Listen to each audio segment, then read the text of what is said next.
Hello বন্ধুরা, তোমরা সবাই কেমন আছো? আশা করছি ভালো আছো। আজকে তো রবিবার, ছুটির দিন হলে কাজবাজের চাপও বেশি থাকে, রান্নাবান্নাও বেশি থাকে।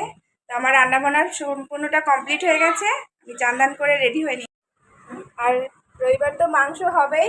মাংস হলে আমার বাবু কারো চিন্তা করে না, সবার আগে খেতে বসে পড়ে। দেখো, খাওয়া প্রায় শেষের দিকে, ভাত খাওয়া হয়ে গেছে। এখন মাংসটা খাবে না বলছে, খাবে না, ও মাংস খাবে না বলছে। যাই হোক, ওর পেট ভরে গেছে। আর কি কি রান্না করেছি সেটাই তোমাদের সঙ্গে শেয়ার করি, চলো। এই দেখো, এখানে আছে যে পটল ভাজা,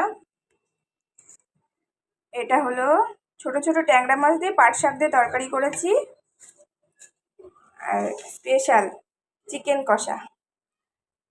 রবিবার তো চিকেন হবেই।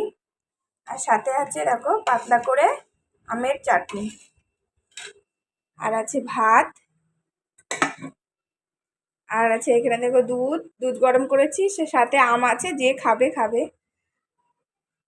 আর আজকে তো অনেক কাঁচা ধোয়াও করেছিলাম। এখন কোথায় আর মেলবো বলো, এদিকে মেঘ করেছে, তার জন্য। আর ঘরে দেখো আমার বেলকুনির অবস্থা দেখো, জামা কাপড় একদম ভরে গেছে, সব ঘরে মেলে দিয়েছি। একদিনে শুকিয়ে দিত, সেটা এখন দুদিনে শুকাতে হবে, কিছু আর করার নেই। যদি ওয়েদার খারাপ থাকে তাহলে আর কিছু বলার থাকে না। তো দেখো কীরকম আকাশ ভরা মেঘ। তো বন্ধুরা, তোমরা সবাই ভালো থেকো, সুস্থ থেকো। দেখা হবে নতুন একটা ভিডিওর সাথে। সবাইকে টাটা।